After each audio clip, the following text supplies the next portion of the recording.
Rite of Passage, the podcast with Giabra Martin. All right. So, yeah, I was going to say, as far as reaching to authors, I have a pinned tweet on X that tells about my channel. A lot of people have just submitted a comment to that, which Mm. is how I differentiate them from people who come into the direct messages that are more scams and stuff. Yeah, yeah. And they'll say, "Hey, will you check out my book?" And usually I just say, "Yeah," and then I'll kind of go from there. And once I get the book and read it, I'll reach out to them. We'll schedule a time to discuss things. But it's at Dr. L underscore reads, which is X. And I Okay. think it's the same for actually YouTube. It'll pull up Novel Insights. Yeah. And that's where I do all the things. But mostly I'm reaching authors on X, excuse me, on X or Twitter. And Okay. sometimes it'll be through messages, but a lot of times I'll also find a book that I'm really interested in and be like, hey, I want to read and review your book. Would you be interested in talking about it afterward? And sometimes, most times people say yes. And some people say, appreciate the support, but I don't do interviews or something like that, which is Oh, fine. interesting. Yeah. I rarely will get that.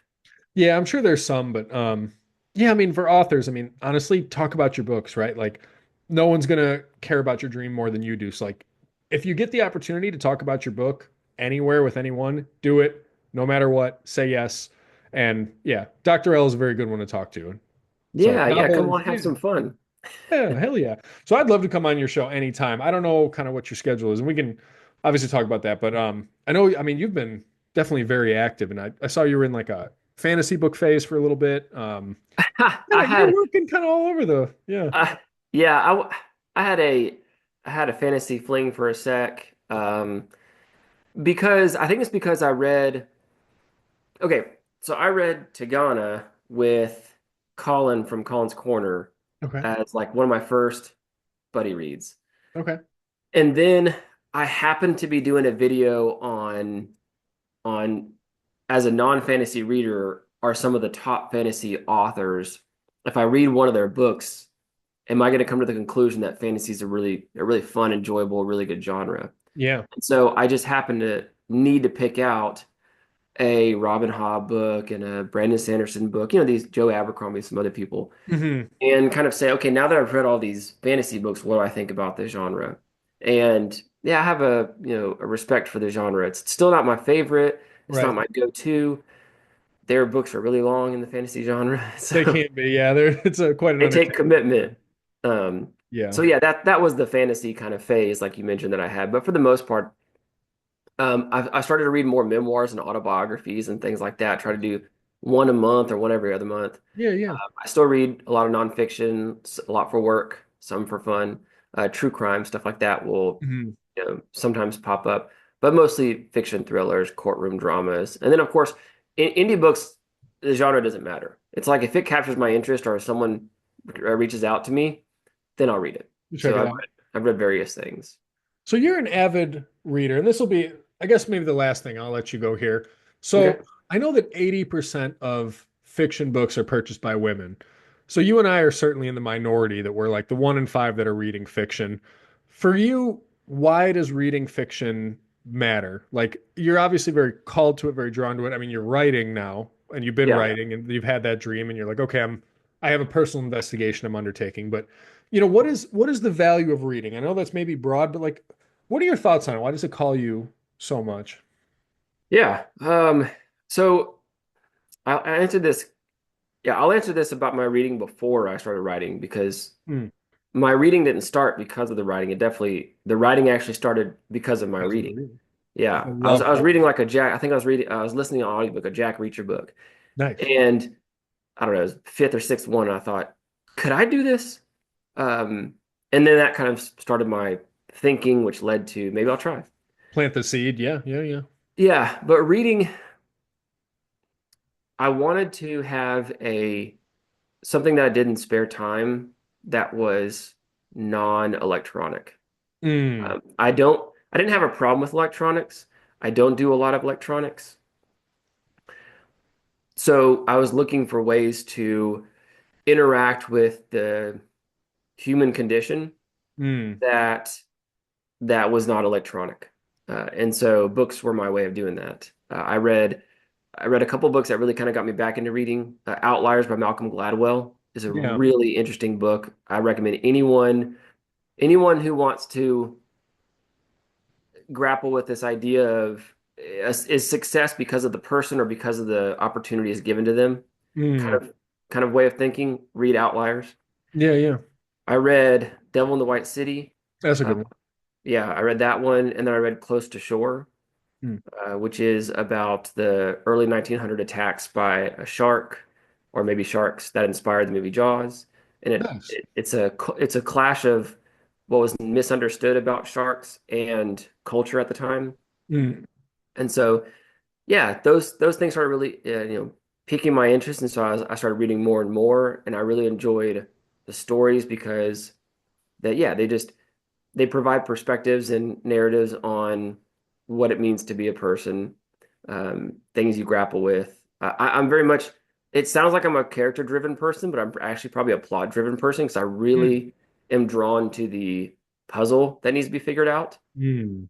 Um, and then along the way, seeing how humans interact with the conditions kind of forced upon them or made by them. Yeah. Uh, so, That's super interesting. When you were talking about the shark attack thing, you ever heard of The Ghost and the Darkness? mm, I haven't read the book. The book's called, it's not had the same name. It's called something else, but yeah, I've seen the movie Okay, and the I know movie there's a with book Val about it. Kilmer was great. I didn't know Yeah. about it. I grew up in Chicago, and they Okay. have the real Tsavo lions at the Field Museum, or at That's what it least is. Something, it's like Tsavo or Mount or Monsters of Tsavo or something along yeah, those lines. Tsavo. What's weird is they're male lions, but they don't have the manes, so they look like female lions. But this is an incredible story. I mean, I'm going to probably think about this my entire life. There were these Yeah. two lions that for some reason got a taste for eating human beings. And no one knows exactly how many they ate, whether it was 300 or 100. It was at least dozens. But what was so interesting is they stopped a railroad from being built through Africa for about a year. Like Mhm. they were just so like just grabbing people out of tents at night, scaring people. People were quitting, walking off the job. I'm not doing this. I'm not worth it. They Yeah. halted one of the biggest companies in the world from building this railroad. It was just two male lions, and they were named the Ghost and the Darkness. And it's a true story. There's a Mhm. movie, there's a book. I'm sure the movie has embellishments, dramatize, all this and that. But really incredible true story that'll really get you thinking, like, Yeah. what the hell Yep. was that about, right? Yeah. Yeah. Yeah. Yeah, you're right. That's a really good one to bring up. Yeah. But I mean, I saw them in the museum like before I saw the movie, and I was like, what the hell are these? And I was like, the Ghost in the Darkness. And they have the real lion stuffed sitting there. Okay. Um, I mean, it's profound. I mean, that is something I'm going to literally think about my entire life because I'm like, what the hell was that story about? Yeah. Yeah. Well, you should look up the book. Mm, I'm sure it's going to give a slightly different depiction than the the story. movie. I mean, than the movie, yeah. Because Yeah. in the movie, they can only show so many attacks, but I think in the real story, there's probably a lot more than that. Probably So, document it like thoroughly, like, hey, yeah, maybe. I don't know. I haven't read it yet. yeah. I know that I'm with you on that was one of the, yeah, that's one of the more intriguing movies I've seen and story that like you said will kind of live with you for a good while. Yeah, I would love to check out the book. I would also be super curious to figure out, I mean, like who wrote the book and was it someone there like firsthand account or um, someone who did an extensive amount of research. Last year, I will just say really quick, best book I Mhm. read all year was this one called Empire of the Summer Moon.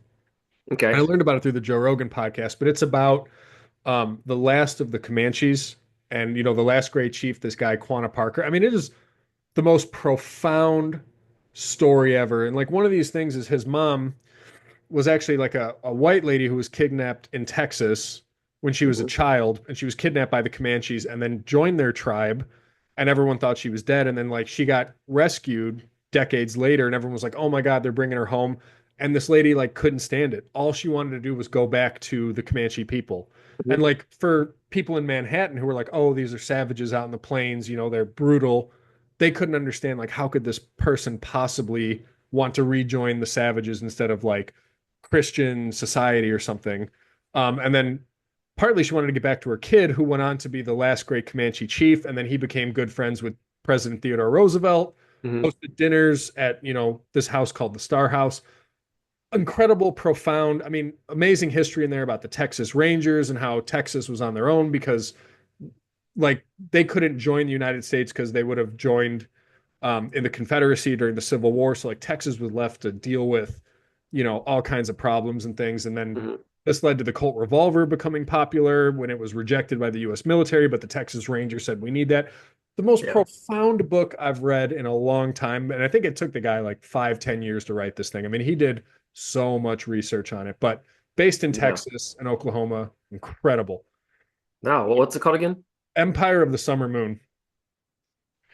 Yeah, it's about I'll send you a link to that. That one, I'm All like, right. I'm gonna hold on to that book forever. I'm like, that one just inspired me, like, whoa, like real life is insane. I mean, there's a lot of fiction we can write, but there are some real stories out there that are just Oh absolutely yeah. incredible. Yeah.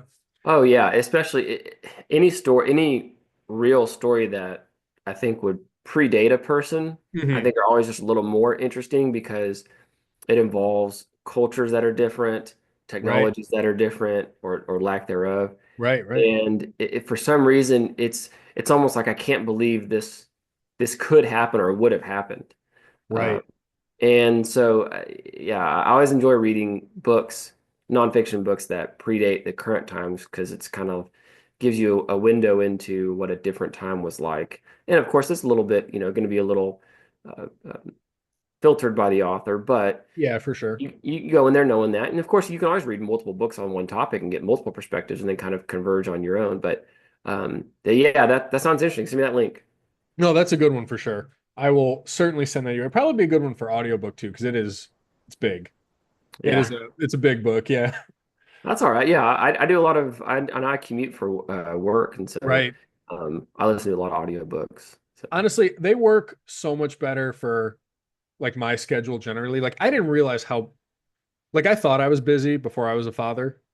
It is another level entirely. Like all these books you read, I have no idea how you're doing that. And like you got your career and everything. It is astonishing. Mad respect for it for sure.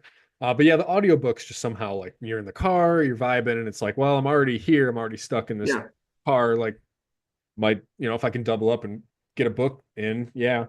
yeah. No, I mean but that's it. Like that is it.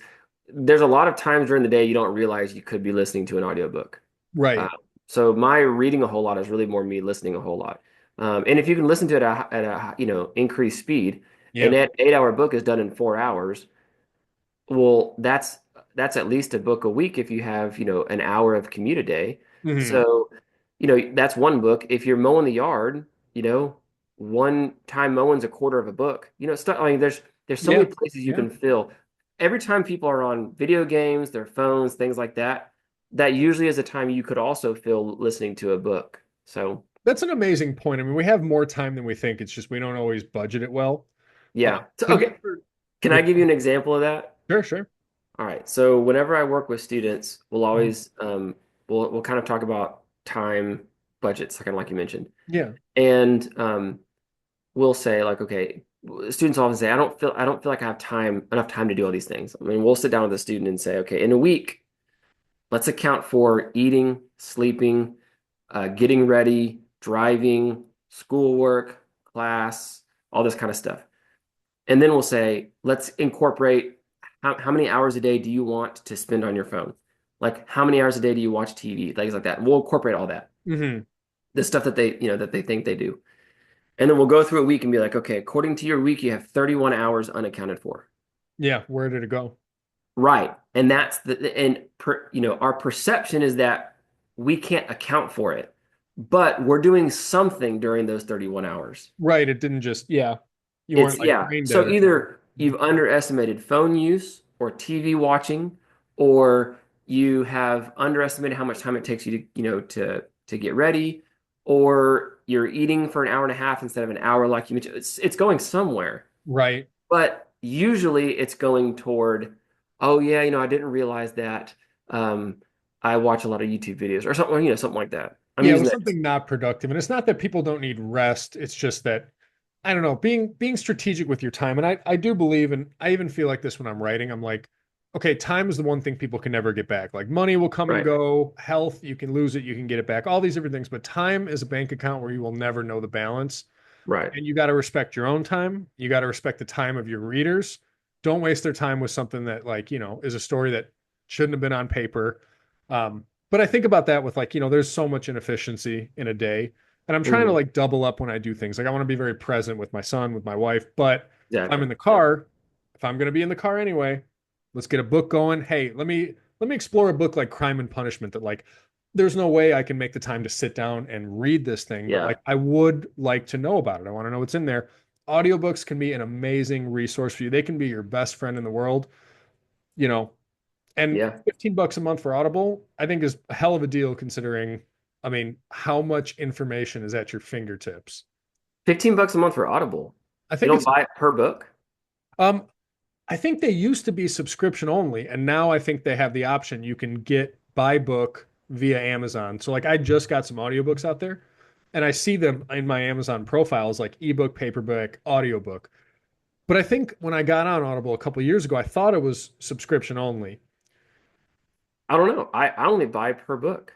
Be a better I way know to that you do have it. to have an account and they give you like one free credit a quarter or something along those It's lines. like I think with the subscription, it used to be like one a month.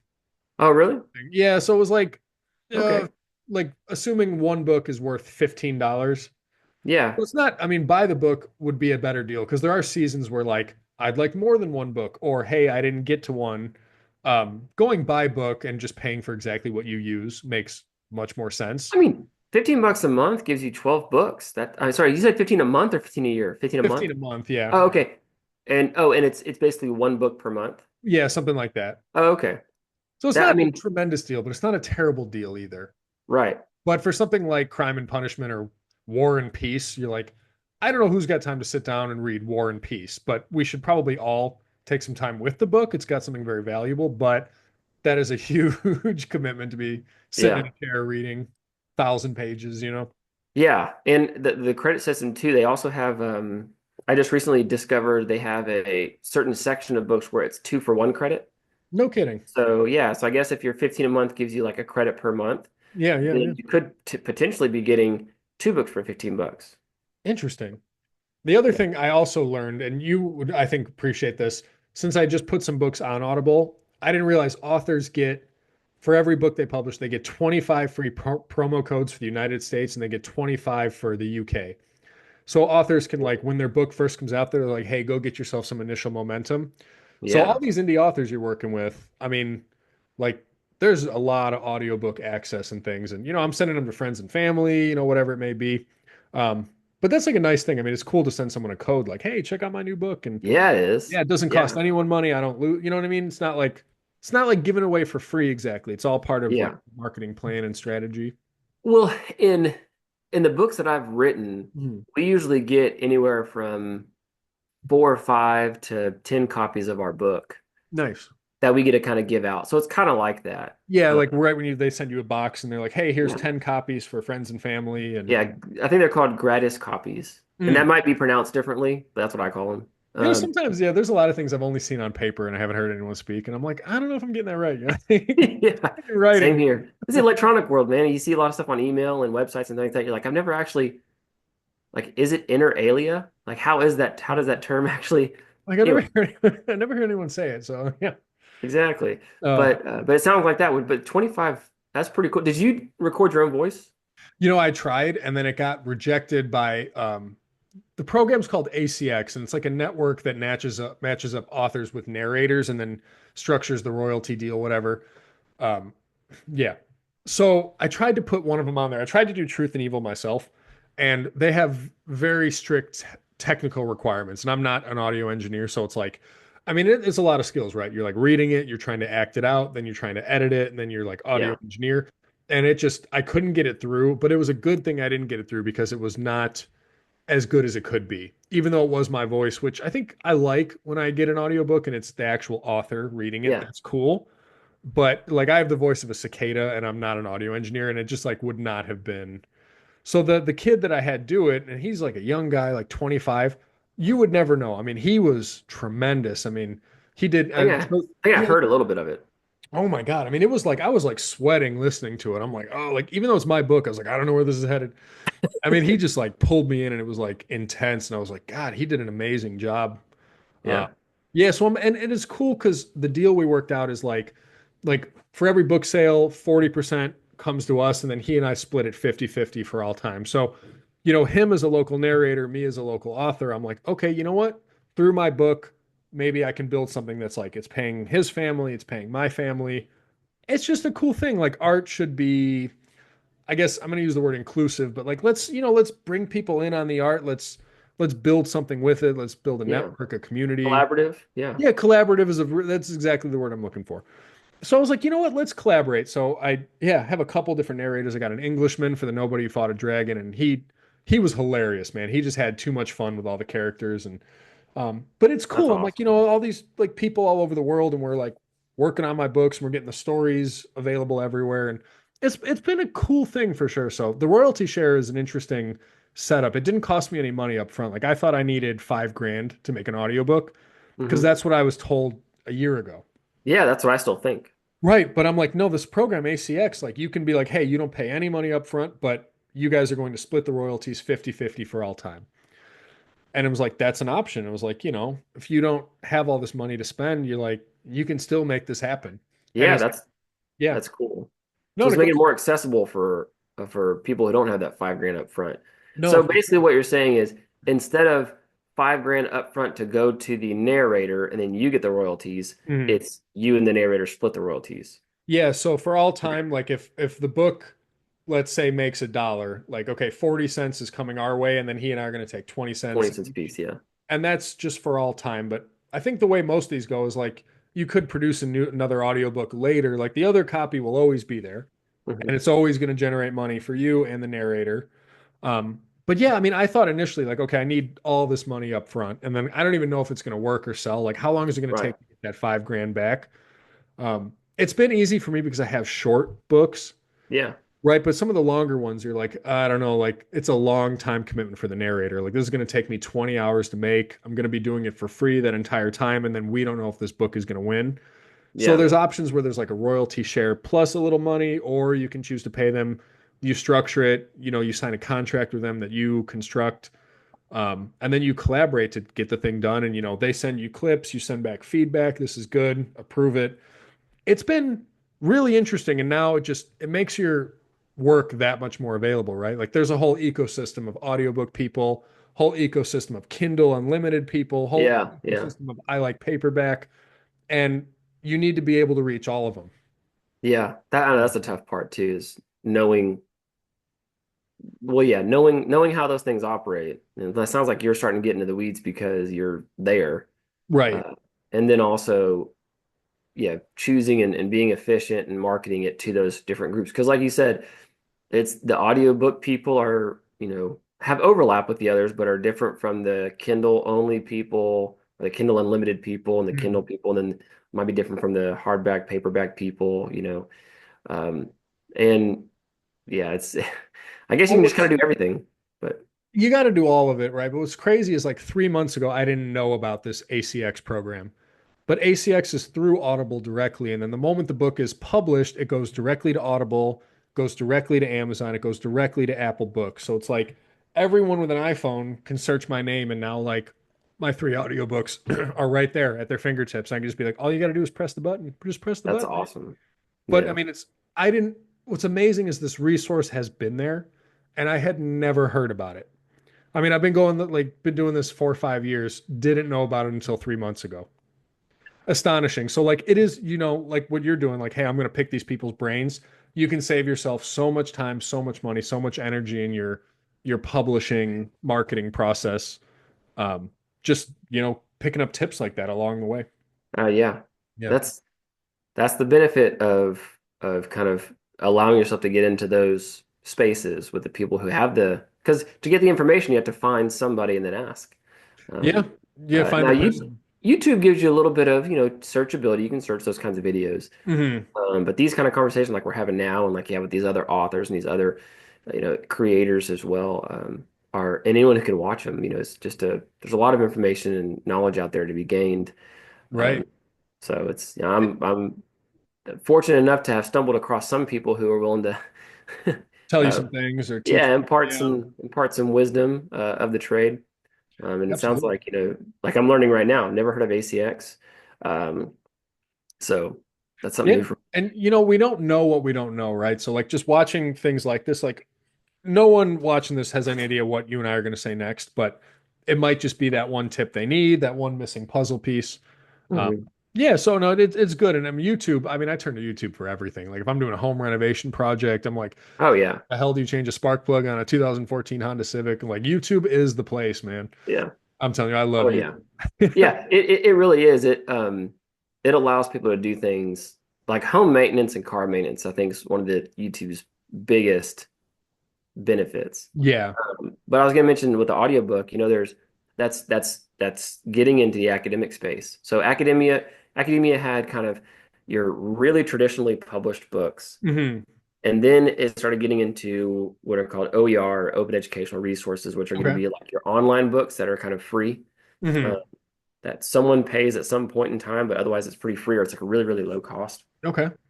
And now I just got asked, I did a survey for one of the big publishers to see if I could pilot an audiobook program. No kidding. And so even academic books are getting into the audiobook business, or at least they're looking to, which would be smart. It'd be a great idea. Right, because I had a lot of students, I taught online and I Hmm. posted my lectures online. I had a lot of students said that they listened to my lectures as if they were podcasts. And I was Yeah, like, that sounds like audiobook all over that. 100%. And especially in psychology, right? Like it's one thing if it's biology and like there's a lot of reference charts, like there's things you need to visually see. Yeah. But for a subject like yours, I mean, yeah, unbelievable. I mean, why the hell not put it on an audiobook and Yeah. yeah, make it Cool. easier to. And they can go back to the visual stuff because that's usually posted somewhere. But Right, right. You can but have you're your right. But you're exactly right. Definitely certain fields would lend themselves more to an audiobook podcast style of lectures versus yeah. just, hey, look at PowerPoints. Yeah. Or Or like have someone. anatomy, for example. Like, I mean, I mean, not even just two-dimensional. Like you need to be in a lab and looking at three-dimensional True. replicas True. and things, plus the lecture True. itself. Yeah. And like our classes on statistics, not Right. very good audible, I mean, not audible, sorry, not very good podcast Right. You uh, need to look at it. You need a eligible, right? graph chart. Yeah. Yeah, you need to start working stuff out by hand, following Right. along, do that kind of stuff. But you're right. There are definitely things that are more likely to be kind of easily introduced as audiobooks or podcast style or something like that. But And makes sense. So, But if you got the accompanying like references and charts, like something that you can reference as you're going through it, I mean, why the hell not? And I don't know, all these like I love like since COVID, a lot of people have evolved, right? Like the churches are doing like live streams and recordings and mhm. broadcasts, a lot of lectures in schools. Like, hey, if we're going remote, okay, we need to switch ourselves over. Like, we can't just give people a refund or cancel school. Like, we need to give them options. But I mean, you know what? All of this just makes information accessible all over the world, wherever you are. And you can take in so much more than, 10 years ago, you had to physically be wherever, right? Like, I got to be Mhm. enrolled in this place. I got to drive over here. Now, I mean, you have so much information at your fingertips. If you have the curiosity and the focus and free time to dive into it. Yeah, there's always going to be a question of, I think there's going to be a battle at least. I don't know about the question, but the battle of the credibility of the informist, if Mm, that's even a word. I don't know if it's a word, but I like it. I understood it. Yeah. yeah, okay, good. Uh, so there's got to be some way to kind of verify information, and it's possible that AI plays a role in that, or Yeah. Yeah. Yeah. that there's going to be some sort of regulation to play a role in that. But for right now, it's kind of it's unregulated information through social media, Mm, uh, and people basically can only, I guess, find the boundaries of the accuracy of the information through disagreements, through opposition to their information, saying, "Oh, I thought it was the opposite of that, or I thought it was something different," yeah. and then kind of going through that, having that conversation. So there will always be and I don't know if I can't help myself because I'm a social psychologist, but there's always going to be a social uh, value to information, to where, in other words, information is good in that you can use it socially. Yeah. So you can have all the information in your head, but if you don't actually put it to practice in some way that's going to benefit you socially, whether it's just a conversation with a friend, or if it's a Mhm. presentation, or if it's in a job interview, or whatever it may be, Mhm. And you will, if you have wrong information and you're going to be interacting with someone who has right information or, you know, dominant information, then Mhm. that's where you're going to find out. So to Kind of the prevent hard that way. in a job interview, let's say, if it can be how it can be kind of pre-tested, Mm, pre-regulated or whatever, I have no idea how that's going to be. And of course, free speech advocates, I'm not saying like regulate information at all. I don't want anyone deciding what can be put out there. It's right. more of how can you get some sort of um, uh, estimate Mhm. on the accuracy value of information. So, I well, firstly, because I want to dig into this actually. Um, okay. we're gonna make this part one and part two since this one Hey, sounds good. we got kicked out of the last one and then we came in here we were gonna just gonna like do your plugs and We're I about will to be kicked out. 8 more minutes, but we're like 30 plus minutes deep. So we're gonna do part one, part two here. I actually feel like a lot of the problems we're seeing is because we don't have totally free speech. So, like, for example, or at least not full transparency.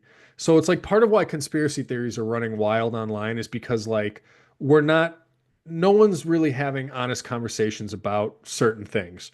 Um, so I'll give you an example that I thought was super interesting. So the last election, and without getting into like anything political, just an observation was that whatever people interact with is what the algorithms showed them, whether it was like Facebook, YouTube, whatever it is. So like if you were a Trump person, all you saw was Trump stuff. If you were a Kamala person, all you saw was Kamala stuff. And it like was very unclear actually where America's at and like which way is this going to go because like everyone would all they would ever see is what they're interacting with and it made it seem like hey everyone agrees with me and that's like not really what's happening here, right? Like Mhm. no one was seeing the things that they're really disagreeing with per se. So it gives us this skewed sense and I don't know if that's called like confirmation bias or there's some term that's That's like typically what's used is confirmation yeah bias. or like Confirmation bias accompanies two things really. One is seeking out information that supports what you already believe, mhm. or refuting information that doesn't support what you already believe. Right, like okay, I'm gonna ignore this. And I did Yeah. find, I mean, it felt like, and people, it's very interesting, and I assume we have like some kind of internal psychological map of what the world is. But what's so interesting is like there's certain beliefs you challenge in a person, and they take it very personally, as if you're telling them that like the sky's not blue and you're not breathing air. And it's like, okay, like we don't have to get so serious about this, but people don't like those challenges to their beliefs, even though like being able to evolve is really what defines humanity, right? I mean, our flexibility, our ability to live everywhere, to change with conditions. I mean, that is the defining quality in a lot of ways of human beings. But we hate being challenged on what we think and believe. Yeah. Yeah. Well, yeah, because we pair that, previous confirmation bias or any other kind of bias you want to pick up with what's called the self-serving biases, which is where we want to see ourselves in the most favorable light, which Mm, also means we want to see ourselves as right. And we're going to fight to maintain that, self-image that we are competent and that we are knowledgeable and that we, have the ability to freely think our way into an accurate idea. hmm So there's a little bit of that playing a role in not wanting to be wrong. right. But that's why I say, and hopefully this anyone who's listening will pair this with what I said earlier, because this is where I think my main this is how I put my main idea, which is Mhm. before there was ever social media, we found out whether we were right or not through conversation with one another. Right at the dinner table or Right. something. And that's why I say with conversations with people at a job interview, at the dinner table, whatever, that's why I think there is value in communication, social communication. And that's why I mean any knowledge we have will basically the rubber meets the road once we start interacting with one another and Hmm find out if our knowledge or information that we have in our head is either supported by somebody or refuted by somebody, and then figuring out if they refute it, well, then why is it the case? And that's where argument comes from. Civil discourse comes from that kind of stuff. And that's why I say like regulation. I don't mean regulation of speech by any kind of entity. What I mean by that is our conversations are what's going to help us determine what information we value and what information we consider to be right or wrong. Yeah. And so that's what I mean by that is like take technology out of it, we can still do it. We've done it for millennia. Right. We like debate. I mean, like I think of like the old Greeks, their democracy, and I think of these debates and, surrounded by the marble pillars and things. And I think that is essential. Like the whole point of a judge is like, okay, you have a judge who sits in the middle of the courtroom, and then you have, a plaintiff attorney and a defense attorney, and they're both arguing their point, and then the judge is like taking it both in and be like, okay, what is true between these two things? Like that is the way it's a good system. Like it works well. Like I sat in on a murder trial one time back in my college days, and I remember I'm listening to the prosecuting attorney, and I'm being swayed that direction. Oh, this guy's so guilty. I'm listening to the defense attorney. I'm like, no, no, no, he's criminally insane. And then like I felt myself being pulled back and forth. And as much as I think like, hey, I am um hardened cement. Like, no, I'm still very like I'm liquid, man. Like I can be swayed even if I'm not realizing Yeah. it. And it's like you need to hear both sides. Like if I had only heard one and then left, whatever I heard last is what I'm going to assume. Like, yeah, that's what's true. Hmm. And it just opened me up at least to this. Like, you need to hear a lot of different perspectives if you're going to really have good information and good opinions and Yeah. actually true opinions or information. Yeah, but I mean, you can also come to conclusions that are just so obviously right. Like, Yeah. if someone drops a brick on their foot and they start screaming in pain, you don't necessarily need to think like, I need another perspective on that. Right. That can be so obviously true that you come to the conclusion that probably hurt that person, and bricks on feet being dropped on feet probably is a painful experience and I should avoid it. Yeah. You can use some logic to kind of make some general conclusions, but you're exactly right. When it comes to um, more ambiguous uh, observations or things like that kind of information, then yeah, you you you would like if me and you wanted to figure something out about each other, it's best that we talk to each other Hmm. instead of talking to third parties who might know somebody who knows us. Yeah. Yeah. Yeah. Because I mean, Oh yeah, everyone, God, that's an interesting take for sure. Because like you do meet people in your life who like maybe they've known you since they were 15 and they assume that like you're that same person and like in their mind they have a map of you that doesn't change like hey I knew you back then you were always going to be that person no matter what you do that is my opinion. And then you have people who maybe meet you much more recently and have a you ask both people like hey tell me about Dr. L. They're both going to be right and neither one is really going to be you, so getting it directly. But there's this one author I really love, his name Manly P. Hall, and he writes about secret societies and things fascinating, just occult stuff. But he says the most dangerous form of a lie is a half truth. And I think our society is absolutely plagued with half truths. And that's what's so hard to navigate because you hear something and you know that a piece of it is correct, but you don't know where the line into the lie, like you don't know where that line is. So like it's very easy to get duped. So this particular murder trial I sat in, and it wasn't a question of innocent or guilty. It was he insane or did he know what he was doing? And right. certain Yeah. behaviors were very like, okay, afterward they packed some money, they packed some medication, they drove to Montana, very, very sane, rational, running away. But then his conduct of like crashing the car into the house and then like going through a door and leaving a bloody silhouette because he could have just used the door, but he walked through the broken glass, like that's insane. So that's like this half truth thing that's why debate is so necessary. Conversation is so necessary. Keeping an open mind is so necessary. Not dying on the wrong hill. Yeah. Anyway, we're going to get kicked out again here. All right. This has been fun though. So for anyone listening, I'm going to put all of Dr. Logan's links in the description, YouTube, Instagram, Twitter. Give him a follow, reach out to him. Amazing guy to talk to. Get on his show. Yeah. If he's got the availability, you'll have a blast. You're going to love it. Yeah. Contact me. Let's see where we can go from Sweet. there. Dr. L, thank you very much. Always good to see you, man. Hey, yeah. Thanks again for having me on. Appreciate it. Good to see you too. Absolutely. All right, we'll talk soon. All right. See you. All right, see you.